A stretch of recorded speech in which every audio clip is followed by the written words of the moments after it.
Today we're talking about the 5 scary reasons why INFJs get into emotionally abusive situations. The INFJ is very often emotionally abused, and I want to say it this harshly because very often we feel like, oh, we can handle this. We're here to help others. We can take on that pain in order to make other people feel comfortable.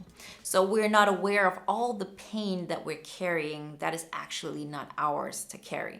So today we're going to talk about 5 reasons why we keep on getting into those emotionally abusive situations, how we can change that pattern, and what lessons we can take out of that. Before we get started, I want to remind you the INFJ Epic Life Bootcamp is just around the corner. We launch tomorrow. We're also going to have a free masterclass here on YouTube. So make sure you're on that waiting list. You get access to the early bird price and get notified once we go live. All the information you need to have, you can find in the links in the description. Reason number 1 why the INFJ gets into emotionally abusive situations is because we are starved for affection. We have conditioned ourselves, life has conditioned us to make sure that others are doing well. And if you condition this way, you're naturally not giving to yourself what you need. You are sacrificing so much of your own well-being because your attention is towards somebody else. And if you're not aware of that, you continue to get into those situations because you feel like I can handle this. I love myself enough for both of us. I can give you more because I see how much you're suffering. But never neglect how much we might be lying to ourselves. Because if we are feeling like there's a person and I need to help them, there is no other way around, and I'm willing to do this even to an extent where it's not healthy, where I allow myself to get into an emotionally abusive situation, as in that person has so much pain that they're putting onto me, and I'm there and everything I'm saying is, I'm just going to turn the other cheek. I can handle it. I'm strong enough to take this. We are neglecting what we actually need in order to be happy. So if you continue this cycle all throughout your life, you're starved for affection. And if there's a person who makes you feel seen, and more than that, makes you feel needed, you are going to stay in that situation no matter what. Because if that person seems to need you and there's nobody else who could help them the way you could help them, at least that's what you think, you're going to keep staying in that situation, because that's a situation where you're not going to get abandoned, where you're not going to be tossed aside, because who else is going to save them but you? That's the kind of logic that goes through our mind. But you will probably have experienced that won't really keep us from getting hurt. But that is one of the reasons why we keep getting in those emotionally abusive situations. Reason number 2 why we get into emotionally abusive situations is because we're hypersensitive to how others are feeling. This is something that we have learned from early childhood on. If there are people around us who give us some kind of reaction that, shocks us because we are going through our life and not thinking about anything bad, and then for some reason we offended somebody, we made somebody feel uncomfortable, and they react so harshly towards us, we start being super sensitive to what is going around us, because at any moment this person could go off. And this is something that INFJs have encountered very often in their childhood, because it's such a combination of, I have this person in my life, they react in a way that I couldn't anticipate, and on top of that, I'm really good at reading people. So that combination leads to INFJs being hypersensitive on how others are feeling all the time. And if they see somebody who's suffering, we're so aware of that we can't look away. And so if that person is suffering, we are drawn to that person because it seems like that's the only thing we're aware of. That's the person who cries the loudest, so we're going to look in that direction. But since we are this way, we are naturally drawn towards people who will project their pain onto us. So if you ask yourself, why do I continue to get into those situations? Remember, it's because we're so aware of their pain. Is it something that has to stay this way? No, it doesn't. I used to think there's no other way. I can't stop myself from experiencing this. I'm an empath, right? I'm an INFJ. But the truth is, the more you build yourself up, the more you fill your own cup of energy, the less you're going to be aware of that. And not in a way of, oh, I'm going to be a bad person and I'm not going to help others, but you recognize that it's not on you to carry other people's pain.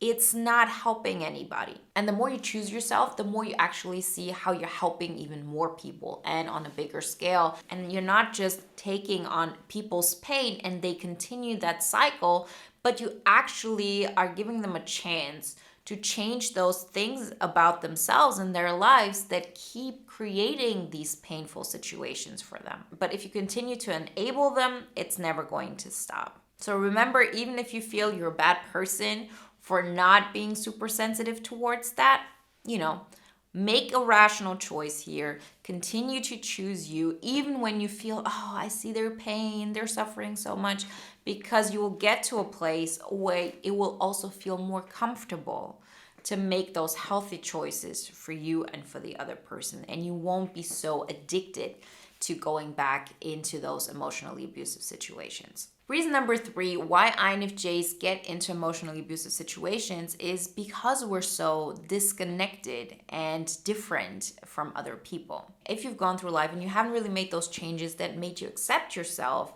you are going to be again and again in situations where you feel different, where you feel, not accepted and disconnected. And if there's a person who connects with you through their pain, you're going to stay in those situations because we're starving for love. Remember, we're starving for connection.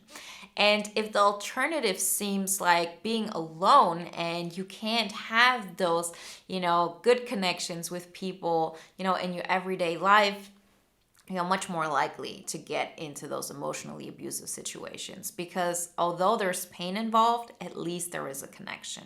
Again, is that something that has to stay this way? Not at all. Because you can get to a place where you do feel connected with others and you do feel accepted and you don't feel different.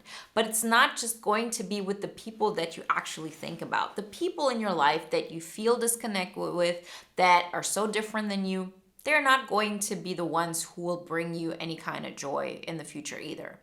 There's so many people that you're not connecting with, that you're not seeing because you are not choosing you. I know the transformation is painful. I know that it's scary because it is about saying, I'm choosing me. I'm going to make sure that even if nobody likes me, I'm going to like myself.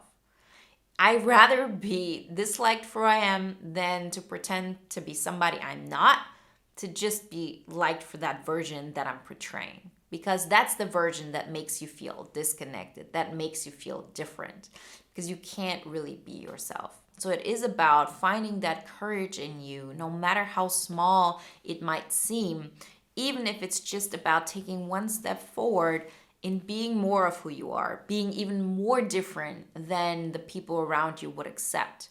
Because that way it will allow you to finally be seen by people who are more like you, to connect with people in a way that, makes you feel like, oh, I am not different. I'm just part of this whole equation and it all makes sense. And I feel this inner love and this inner fulfillment. And once you're in that place, you're not going to go back to those emotionally abusive situations because you're already having so much of what you need within yourself because you're the one who makes sure you have it. Reason number 4 why INFJs keep getting into emotionally abusive situations is actually because we rationally understand that, those people cannot be understood by so many. We actually have the skill here to understand what's going on with them. And so therefore we feel like it's our obligation to help. It's like going through life and seeing, oh, that person is dying over there and I'm the only one who can help them survive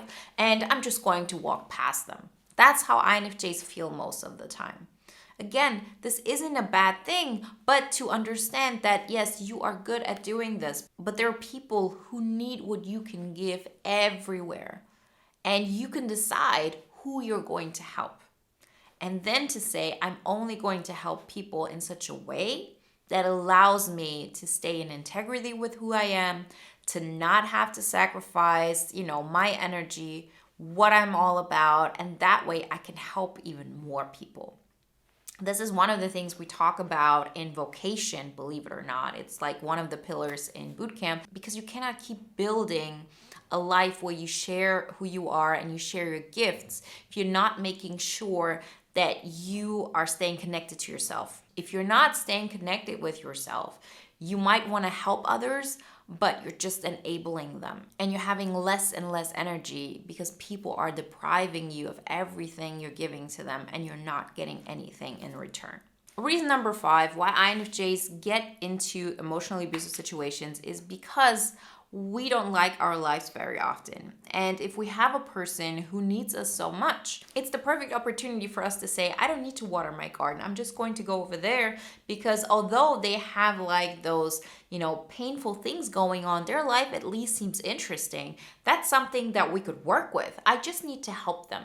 This is one of those illusions that we keep having, because it seems like over here, there's just nothing I can do. Like, it will stay dull here. It will stay uninteresting or painful. And over there, when I'm helping that person and I'm allowing myself to be in those situations where there is emotional abuse going on, at least there is so much potential and I can help that person.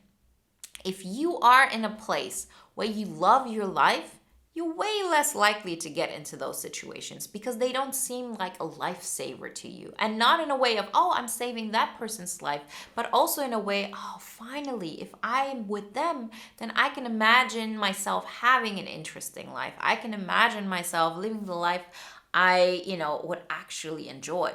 But the truth is, the life that you're really going to enjoy is right here.